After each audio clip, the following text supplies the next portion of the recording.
afternoon. It is 4 p.m. on November 1st, 2021. Happy day after Halloween and day before voting. We're glad that you're here. We are going to begin our meeting with an opportunity for individuals from the public if they would like to address the City Commission. Do we have anybody who's registered to address the City Commission today? We have none today. Okay. So that moves us on to items to be placed on the regular City Commission agenda. The first item is minutes, and the first and only item are minutes from our October 25th, 2021 study session. Commissioner, did you have an opportunity to review those? And are you in consensus to place it on the agenda? Yes. It appears as though there's consensus to do so. We will move forward and place it on the agenda. Next item is a presentation from Terry Elmer and Wendy Lee regarding Pro Champs presentation, and this is a little bit of a repeat for us. We've had an initial conversation about it, but certainly something that we're circling back around and discussing today. Good afternoon. Good afternoon. That's exactly right. We actually had this conversation several months ago. And we were in the middle of the budget at that time, but we were indicating to you that this was something that we might want to pursue because it actually had a financial implication. So while I didn't plan to show the PowerPoint again, we attached those slides just for your reference. And really what we've done since then is staff did kind of a pro-con list and wanted to share that with you. I also want to tell you that we know that Kansas City, Kansas, and Topeka are both using Pro Champs, and I know that Emporia has adopted a property registration program, and they've had it for probably, what do you think, 5, 7 years? It's been quite a while that they've had a program, because at the time we were approached by Main Street to consider something similar. I think their program is largely to do with their downtown, but I really didn't dig into that. So as we've shared with you, the largest group of code violations come from vacant, foreclosed, or rental structures. And so this company employs a lot of different strategies to be sure that they have more information than we can readily find as far as who the owners are, who the property owner or property management person is, and in particular if it's a foreclosed property or one that's pending foreclosure, who at whatever bank that might be. Oftentimes, 10, 15, 20 years ago when I was doing this, a lot of those would have been locally financed. So we could probably call someone and they'd say, here's who we have deal with that. That's not the case anymore. It's all over the country. So having all the information about who to reach is key. You can't get a violation worked on unless you contacted the right person. And because it often changes, or in the case of these national firms, we get a little bit of a runaround. I think you all remember about 2 years ago we had a condemnation of a structure and we couldn't find a person. And that was really even worse, right? We don't want to take down a structure if there's somebody in the bank that still has a financial interest that might have a plan. We just don't know what the plan is. As you know, we have one part-time seasonal code enforcement officer. So having something that generates this information without us as an organization incurring a cost is a positive. It also can save money in the fact that we aren't notifying information based from the county's records that is now old. So we don't send notices necessarily, and we publish. So if we don't get a good person, then we have to actually publish those notices. That costs both time. So if a neighbor's very frustrated about the height of grass or some abandoned cars there, we have to go through a whole publication process as well. One of the things that we wanted to remind you is, again, several years ago, maybe before Terry was here, we had a conversation about licensing rentals, because that would be an alternative way to have contact information on all properties that are being rented. But at the time it was determined that the governing body didn't really want to look at that.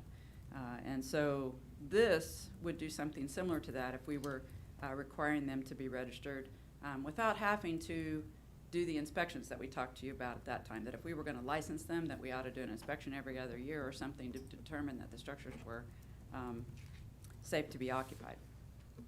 We have heard from both police and fire that having good contact information for them would also be of value. I know that even Chief and I talked just briefly last week about some situations where he said it would be helpful for them to be able to get a hold of somebody when they're having an issue at a particular property. Now, the short-term rentals hasn't really been a problem necessarily in our community, but we were surprised that when they did the research on this, that there were 13 Airbnb units listed. So that was new to us. We didn't know. We knew of a few close to downtown, but this was, 14. But this was still some we didn't know about. Now, we haven't considered doing a visitor tax or any of that other, but if that number would get higher, that would be something you might want to consider as well. Really, the biggest change, or the biggest pro, as far as I was personally concerned, doing the budget every year, was that this could generate funds that offset the costs of the code enforcement we do, particularly when we're having to board up structures or do demolition. And I know part of the reason we brought it to you midsummer was because we sensed from you over the last several years that you had an increased desire to do more condemnations. But funding, particularly in the last 3 years, has been tight. We've actually done fewer. About 10 years ago, we did a survey, and the community wanted us to do more, and we were actually headed towards budgeting a much bigger number until the economy really just put us in a position where we couldn't do that. Those were our biggest ones. The con is they have to pay a fee. That's how it works. In order to generate the revenue, they pay a fee, then that helps. That means Pro Champs will have a good contact. And then we get half the fees from them. So really the reason we put it back on the agenda today is to see whether you're at all interested in pursuing a program, because if you are, that obviously takes an ordinance requiring registration, and it would require us to contemplate at what level we would maybe want those fees to be initially started at.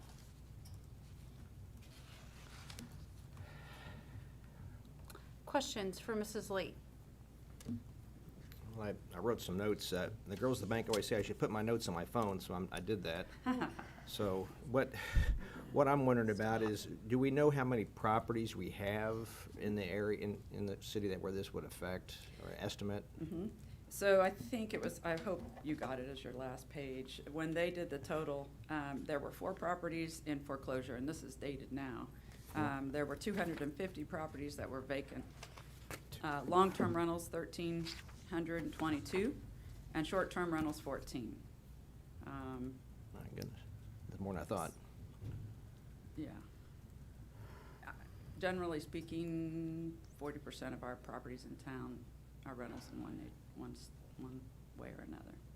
And then the landlord fee you're mentioning here, or licensing, I guess maybe, do we know landlords, would they prefer licensing versus fees, or one versus the other? I don't know. I mean, we haven't engaged them whether they want a fee. My guess is they want neither. Yeah. This fee was anticipated to be around $50. They have someone, they suggested the high end of the number, but we thought, well, 50 might be a workable number per unit. And that would generate, along with 200 for vacant properties and 200 for foreclosures, and 300 for the short-term rentals, $61,000 a year. But the number is, again, that's a local process We would to decide determine. that, okay. And it'd be per unit? Per unit. Per unit, okay. So it's kind of like trying to think this through. And we've got some really great landlords in town that do a great job, and some that seem to be absentee, both mentally and physically, and we'd be punishing the good ones if we have a fee. But at the same time, I suppose it's like insurance, people who drive recklessly. Yeah, I don't know. I mean, We I have to suppose pay. there could be some sort of, I haven't visited with them about, if we haven't got, I think we even joked about if they hadn't gotten a letter in X period of years, they could have a 1-year free or something like that. Because you could have a good landlord and a bad tenant. I mean, it shouldn't all be, but the landlords who we can hold accountable, we don't know those changes. I mean, sometimes utilities may, if they put that name of, so here's the other thing that happens. People just say, well, just look at the utilities. Well, I can tell you, and I've listened to the counter when I was there, people put all different kinds of names in for the utility records. It might not even be someone living there. So that's not, it can help, but it may not help us, just knowing who the utility records are. But, you know, I'm not saying that all rentals are bad. In fact, I really don't believe that to be true. But being able to deal with these vacant and foreclosure structures is pretty key, and those ones are in here at a higher rate for a reason. Yeah. I've been dealing with a property owner in Colorado about pigeon droppings now off and on for 3 months. Me, because I'm the one making the phone calls. Because we don't have a real good way to deal with something like that. But it took us a while to get to that person, and they keep trying to refer us to a local person, but that person's not responsive.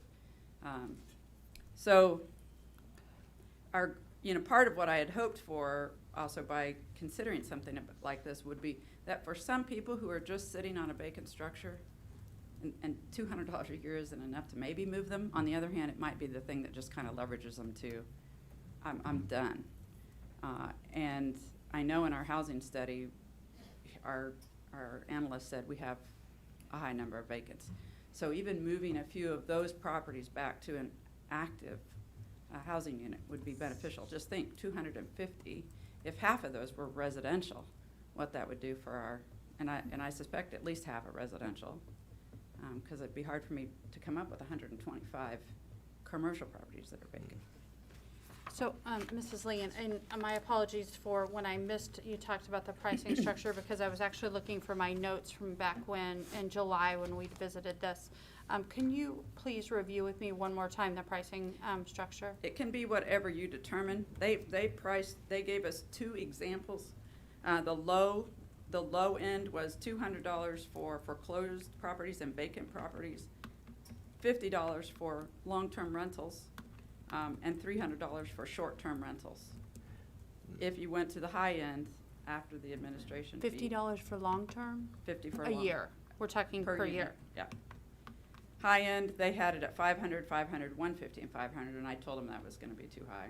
So 200 for foreclosed and vacant properties, 50 for long-term rentals, and then, I'm sorry, the last one? Short-term rentals, 300, meaning that those ones turn over more, and so they can develop a real problem before. But any one of those numbers, or all 4, could be whatever you would. If you're interested in doing the program, if you tell us at what level, then we can try it and see what happens. And you could change the fees. You could review them every year or every couple of years, however you so desire. So you did indicate that, that Emporia has a similar program, but not necessarily aligned with this particular company. Do we know what their pricing structure looks like for this particular But I can get it. registration?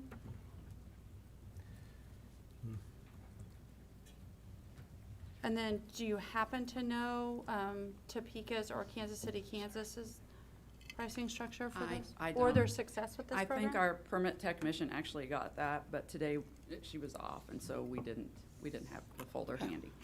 It's somewhere in the maze of other folders. I'm sure it is. So we can be, and we thought you'd probably want to talk about this more than once, so be happy to dig up any information, but we also didn't want to spend an extraordinary more amount of time if you all determined you just weren't interested.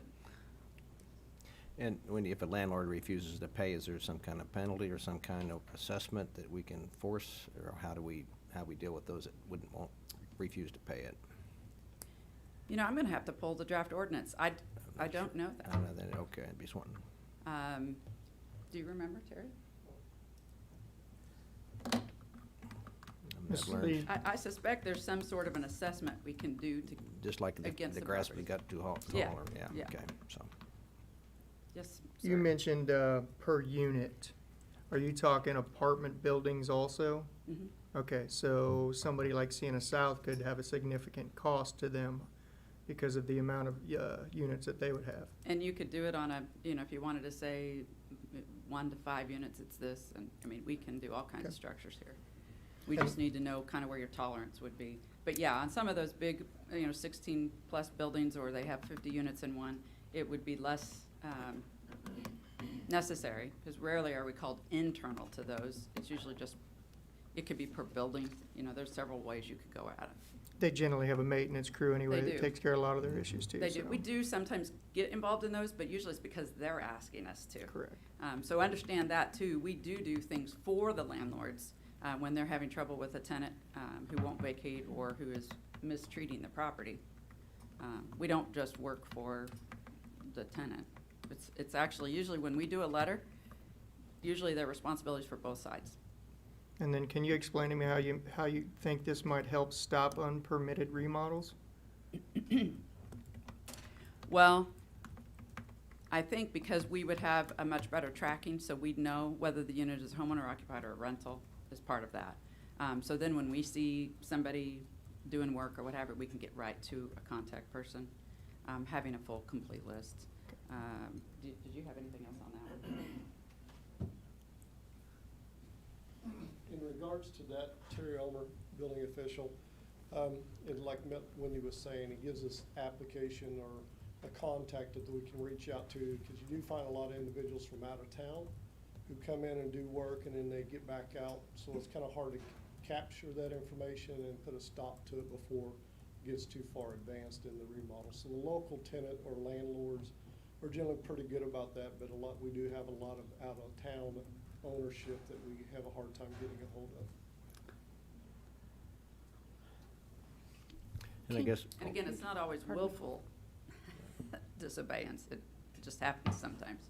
Some of it is, don't get me wrong, but sometimes people just don't know. They're here on nights and weekends and they think, oh, this is a small town. So Can you explain to me what determines vacant? And, I mean, is it, if it's vacant on March 1st, it's vacant? Is it vacant for 30 days? Is it vacant for 60 days? Is it vacant for 2 weeks? Is it vacant for 1 day? Do we have a hallmark?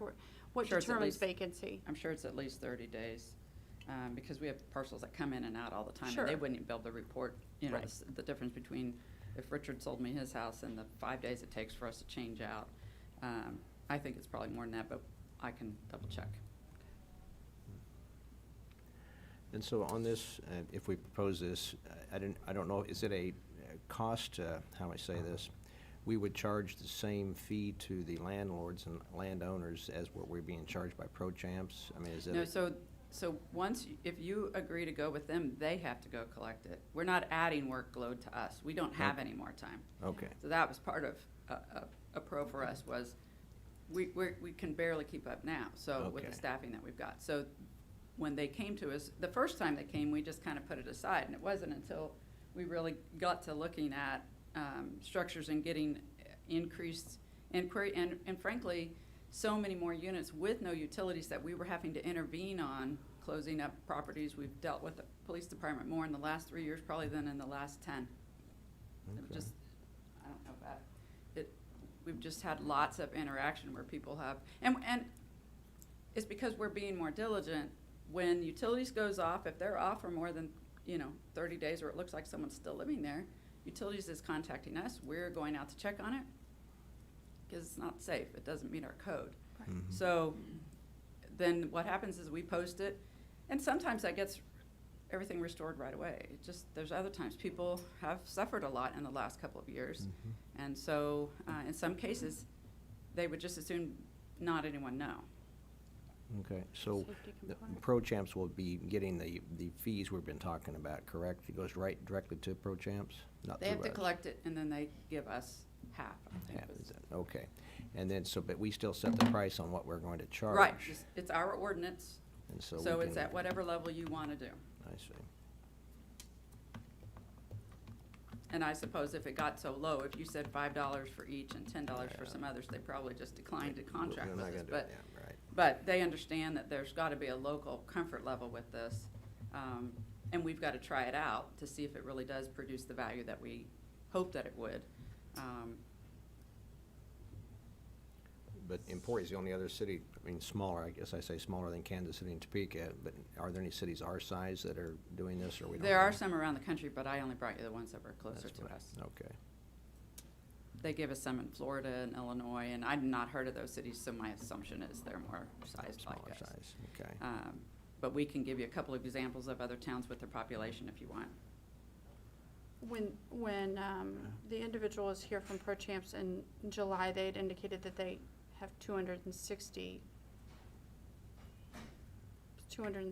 counties that they work with, not nationwide. Probably Or communities. communities, yeah. I'm trying to read my chicken Scribble scratch. I'm notes. like, well, I don't know. There you go. But I remember asking questions about like where does the data go that they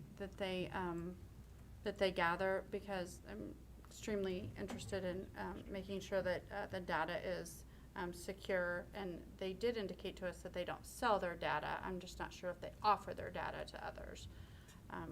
I think it's only the people who have membership, and it would be only the data for our community that we would have access to. But, yeah, we can, you let us know what else you want to ask. Other questions for Mrs. Lee regarding this proposal?